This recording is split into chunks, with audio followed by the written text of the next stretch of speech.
عموماً لوگ شادی بیاہ کے لیے رشتے طے کرتے ہوئے ایسٹرولوجر سے کمپیٹیبلٹی چیک کرواتے ہیں، تو ان کے ذائچے میں کون سی ایسی کامن چیزیں ہوتی ہیں کہ جس سے وہ کمپیٹیبل ہو جاتے ہیں؟ Another interesting question, I must say that. دیکھیں میں لو سٹارز کی اس میں ایک لینگویج ہے، عورت کے لو سٹارز چیک کرنی ہو تو میں سن اور مارس کی پوزیشن بنا کے پڑھتی ہوں. آدمی کے لو سٹار چیک کرنے ہو تو میں مون اور وینس کو ملا کے پڑھتی ہوں. چاند وہ واحد ستارہ ہے چاند کہ جو 52 آورز ایک گھر میں رہتا ہے، 52 آورز کے بعد دوسرے گھر میں چھلانگ کر جاتا ہے. تو یہ مرد کی فطرت میں جو ایک وہ رکھا گیا نا کہ اس کے اندر اس کو چینج کی خواہش آنے شروع ہو جاتی ہے، یہ بھی سائنس سے ثابت ہوتا ہے. اس میں جب لو سٹارز کی کمپیٹیبلٹی سے پھر میرج ہاؤس میں کوئی برے ستارے تو نہیں ہیں.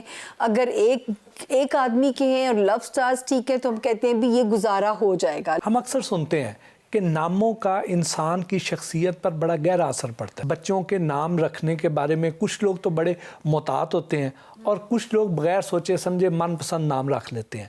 تو آپ کیا سمجھتی ہیں کون سا رویہ درست ہے؟ بڑا اچھا سوال ہے. ایکچولی دیکھیں نام وہ پہلا تحفہ ہے جو آپ اپنے بچوں کو دیتے ہیں، اور میں ہمیشہ کہتی ہوں کہ پلیز ان صحابیہ کے ناموں سے اجتناب کریں جنہوں نے بہت سختیاں کاٹی ہیں. آزما کے دیکھ لیجئے گا. میں جیسے زینب نام ہے، آپ زینب نام کی اکثر لڑکیوں کو سٹمک کی شدید بیماریوں میں دیکھیں گے یا ان کی آنکھوں کی بیماریاں ہوں گی. میں خود اس بات پہ بہت زور دیتی ہوں کہ ٹھنڈے مطلب دیکھ کے رکھیے، جلالی ناموں سے پرہیز کیجئے. اکثر بچے بچپن میں ضدی ہوتے ہیں، بیمار رہتے ہیں یا تنگ کرتے رہتے ہیں، تو کہا جاتا ہے کہ ان کا نام انہیں سوٹ نہیں کر رہا، یہ نام ان کے لیے بھاری ہے. کیونکہ ایسا نام رکھا جائے اگر ذائچے میں ہیلتھ ایریا کمزور ہے تو جس کے آخر میں نون آتا ہو، جیسے فرحان ہے، نورین ہے، تو یہ آخر والا نون پاورفل کر دیتا ہے، بیچ والا نون خرابی کرتا ہے. اب دیکھیں کیسی عجیب سی باتیں ہیں یہ. تو یہ دیکھیں میں سٹون سے بھی علاج کرتی ہوں. اگر اللہ پاک نے اس میں کوئی نہ رکھی ہوتی چیز تو جب خدا تعالیٰ نعمتیں گنواتے ہیں سورۃ رحمان میں تو کہا جاتا ہے اور ہم نے تمہارے لیے یاقوت اور مرجان پیدا کیے، تو اللہ کی نعمتوں میں سے ہیں. تو جیسے حکیم جڑی بوٹیوں سے علاج کرتے ہیں، میں سٹون سے اپنے کلائنٹس کا علاج کرتی ہوں. سٹون نصیب نہیں بدلتا، یہ کیا کرتا ہے سولر انرجی لیتا ہے اور رائٹ ہینڈ میں پہنانے کا میرا مقصد یہ ہوتا ہے کہ یہاں سے وینز آپ کے دماغ کو جاتی ہیں. یہ اتنا سا اس کا تعلق ہے کہ یہ آپ کے دماغ کو چیزیں ہٹ نہیں ہونے دیتا. اگر آپ کا دماغ ہٹ ہو جائے نا صدمات سے، سختیوں سے، تو پھر تسی گئے.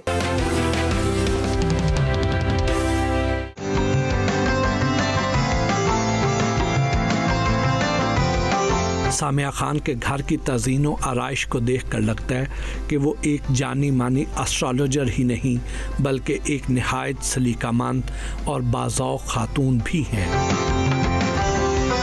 سامعہ خان نے یہ بھی بتایا کہ سال 2022 اہم شخصیات کے لیے کیسا ہوگا.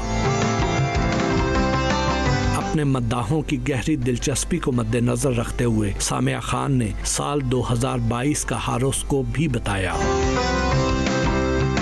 اچھا، تو یہ ہے وہ کرسی جہاں بیٹھ کر آپ اپنا مشہور زمانہ یوٹیوب پروگرام بھی کرتی ہیں. جی جہاں بیٹھ کے آپ کو ستاروں کی چال بھی نظر آ جاتی ہے. یہی وہ کرسی ہے، لیکن یقین کریں کہ جو کرسی کی محبت میرے دل میں اتنی نہیں ہے جتنی حکمرانوں کے دل میں ہوتی ہے. 4 محدود سے علم ہے.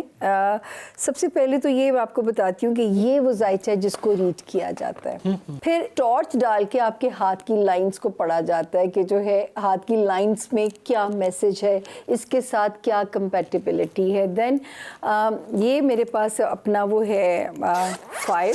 اس میں میری جو طریقہ علاج ہیں سٹون سے، لکی کلرز کے ساتھ، نمبرز، ڈیز، ریمیڈی جو کہ ستاروں کے حساب سے کرنی ہوتی ہے.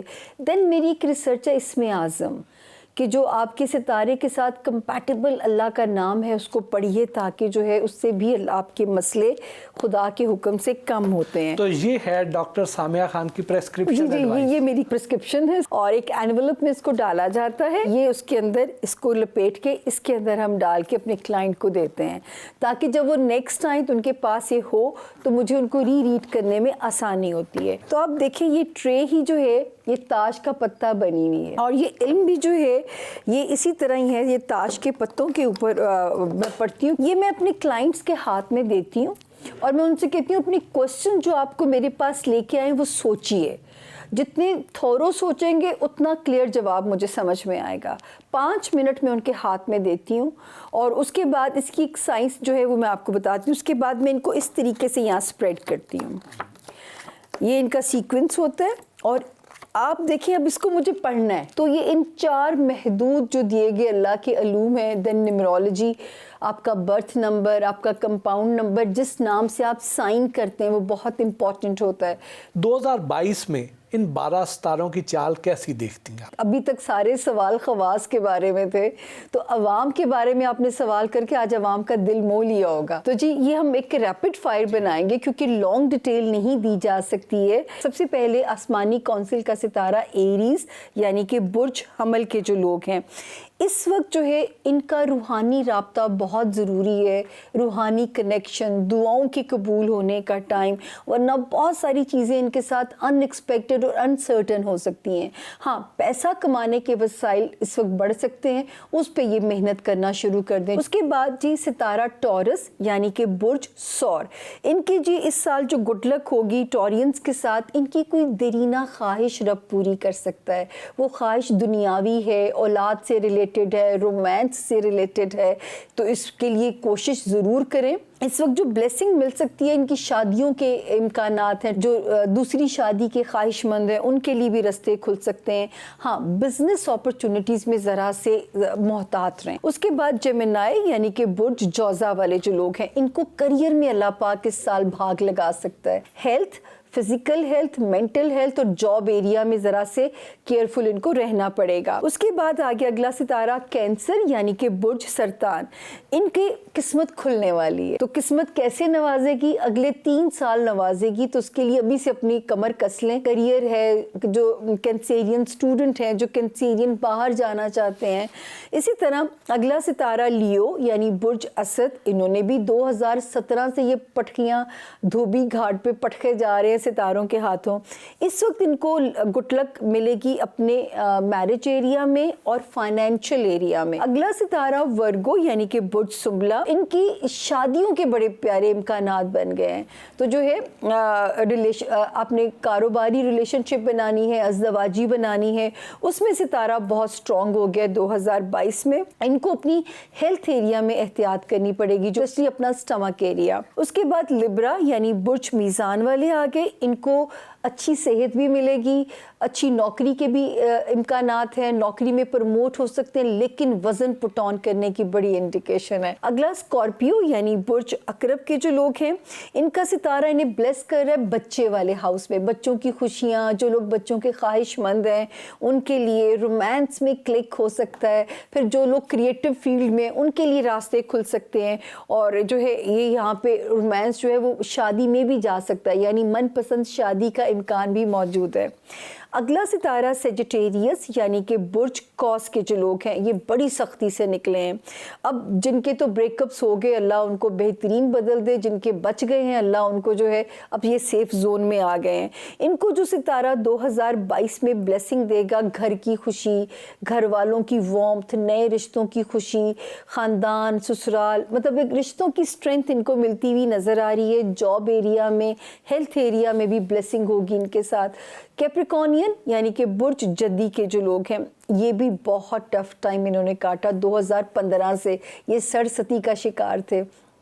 اب ان کو قسمت نوازے گی, جو ہے کوئی جو مائیگریٹ کرنا چاہتے ہیں, کوئی پوسٹنگ چاہتے ہیں, ہجرت کرنا چاہتے ہیں, نئے رشتے بنانا چاہتے ہیں, اس میں اللہ ان کی مدد کرے گا.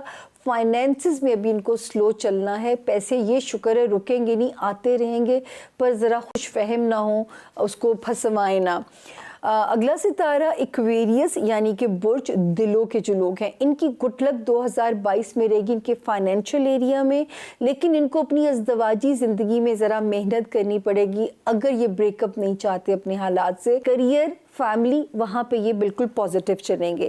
آخری میرا آسمانی ستارہ معصوم پائسز یعنی کہ برج حوت, یہ سن کی سرستی میں مبتلا ہیں, تو ان کو ابھی بھی ذرا اپنے دماغ پہ کام کرنے کی ضرورت رہے گی. لیکن 2021 کے مقابلے میں 2022 50-50 آسان ہو جائے گا. ان کے بھی رشتے, ان کی اس وقت اسٹرینتھ بن سکتے ہیں, وہ پرانے ہیں یا نئے ہیں.